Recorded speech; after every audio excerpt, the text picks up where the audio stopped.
Assalamualaikum warahmatullahi wabarakatuh. Gimana kabarnya anak-anakku sekalian pada saat ini? Ya, semoga kita tetap dilindungi oleh Allah Subhanahu wa taala. Amin amin ya rabbal alamin. Anak-anakku sekalian, pada saat ini saya akan menerangkan materi pelajaran tentang hukum Islam, yaitu hukum taklifi dan hukum wad'i. Untuk standar kompetensinya adalah memahami sumber hukum Islam, hukum taklifi, dan hikmah ibadah.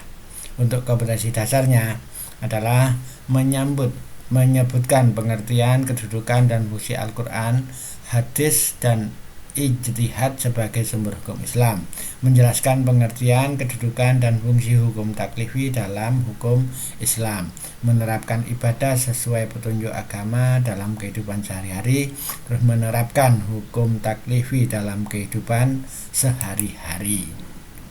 Sumber hukum Islam ini ada beberapa yang menjadi acuan, yaitu sumbernya adalah hukum Islam sendiri adalah Al-Quran, hadis, ijtihad, dan hukum taklifi.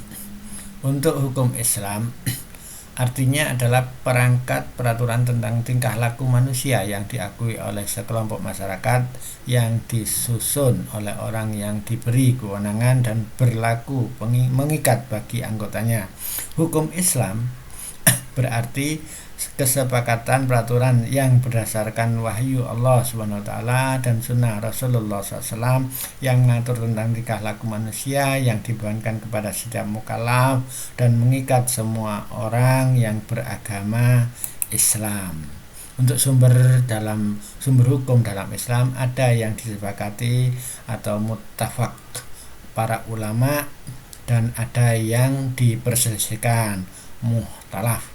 Adapun sumber hukum Islam yang disepakati oleh jumhur banyak ulama adalah 1a Al-Quran, b hadis, c ijma', d qiyas.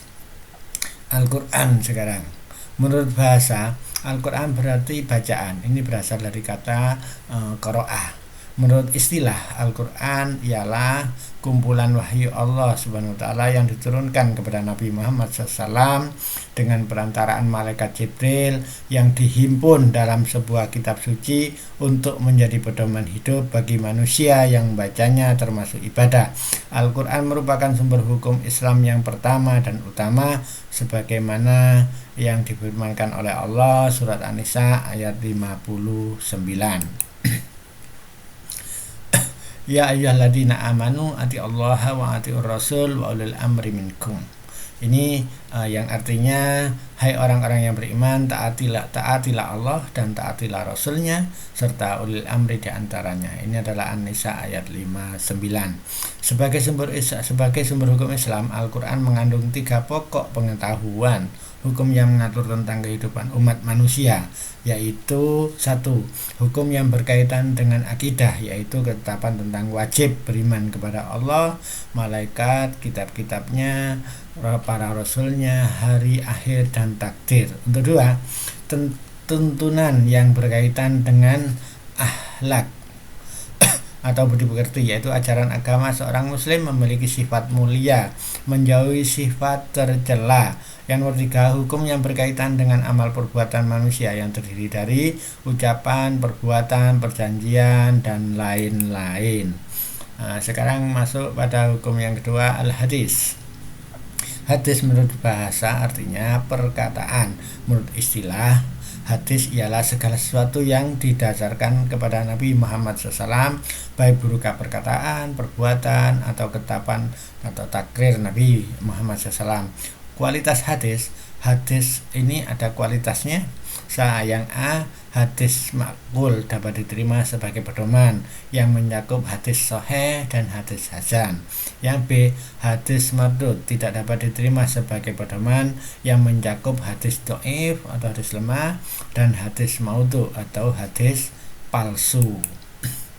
Kedudukan dan fungsi hadis sebagai sumber hukum Islam. A. Memperkuat hukum-hukum yang telah ditentukan oleh Al-Quran. B. Memberikan rincian dan penjelasan terhadap ayat Al-Quran yang masih bersifat umum. C. Menetapkan hukum atau aturan-aturan yang tidak didapati dalam Al-Quran. Yang ketiga adalah ini selanjutnya ijtihad. Ijtihad adalah berusaha keras dan atau sungguh-sungguh untuk menyelesaikan suatu masalah yang tidak ada ketetapannya, baik dalam Al-Quran maupun hadis, serta berpedoman kepada cara-cara menetapkan hukum yang telah ditentukan. Landasannya berdasarkan hadis dari Mu'ad bin Jabal radhiyallahu an bahwa Nabi SAW ketika mengutus ke Yaman, Nabi bertanya, bagaimana kamu jika dihadapkan permasalahan hukum? Ia berkata, saya berhukum dengan kitab Allah. Nabi berkata, jika tidak terdapat di dalam kitab Allah? Ia berkata, saya berhukum dengan sunnah Rasulullah. Nabi berkata, jika tidak terdapat di dalam sunnah Rasulullah? Ia berkata, saya akan berijtihad dan tidak berlebih dalam ijtihad. Maka Rasulullah SAW memukul di dada Mu'ad dan berkata, segala puji bagi Allah yang telah sepakat dengan utusannya Mu'ad dengan apa yang diridai Rasulullah SAW. Ini adalah hadis Tirmidzi. Bentuk-bentuk ijtihad sekarang. Yang nomor 1 adalah ijma'. Ijma' yaitu kesepakatan pendapat para ahli mujtahid dalam segala zaman mengenai hukum syariah. Terus qiyas, yaitu nomor 2, qiyas yaitu menetapkan suatu hukum terhadap suatu masalah yang tidak ada hukumnya dengan kejadian lain yang ada hukumnya karena keduanya terdapat persamaan ilat atau sebab-sebabnya. Nomor 3, ihtisan, yaitu menetapkan suatu hukum terhadap masalah ijtihadiyah berdasarkan prinsip-prinsip kebaikan. Nomor 4, masalihul marsalah, yaitu menetapkan suatu hukum terhadap suatu masalah ijtihadiyah atas dasar kepentingan umum. Dilanjutkan dengan hukum taklifi sekarang. Hukum taklifi ialah kitab atau titah Allah Subhanahu wa taala atau sabda Nabi Muhammad yang mengandung tuntutan baik perintah melakukan atau larangannya. Hukum taklifi ada 5 bagian, yaitu 1, ijab, artinya mewajibkan suatu khitab firman Allah yang meminta mengerjakan dengan tuntutan yang pasti.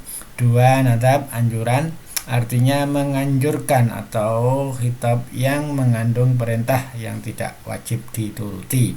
2, karaohah, memakruhkan, yaitu titah atau khitab yang mengandung larangan tetapi tidak harus dijauhi.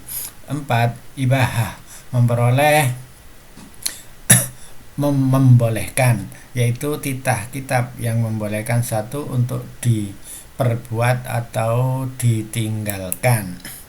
Dari kelima hukum tersebut dapat dijelaskan sebagai berikut. 1, wajib, ialah satu yang harus dikerjakan dan perlu mendapat pahala. Bila ditinggalkan maka pelakunya mendapat dosa.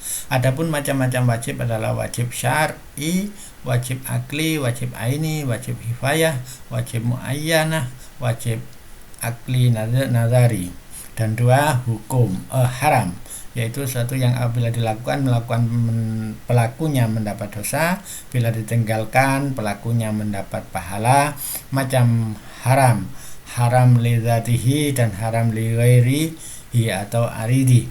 Terus yang ketiga, mubah, ialah suatu yang apabila dilakukan dan ditinggalkan tidak berdosa. Yang keempat, sunnah dan mandub, ialah sesuatu yang bila dikerjakan pelakunya mendapat pahala dan bila ditinggalkan tidak dosa. Macam sunnah mu'akad, sunnah ghairu mu'akad, dan sunnah abad. Yang kelima adalah makruh, ialah sesuatu yang apabila dikerjakan pelakunya tidak berdosa tetapi bila ditinggalkan pelakunya mendapat pahala. Demikian tentang hukum yang telah saya terangkan. Mudah-mudahan manfaat. Mohon maaf bila ada salah.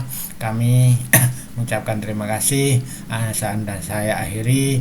Ihdinas siratal mustaqim. Wassalamualaikum warahmatullahi wabarakatuh.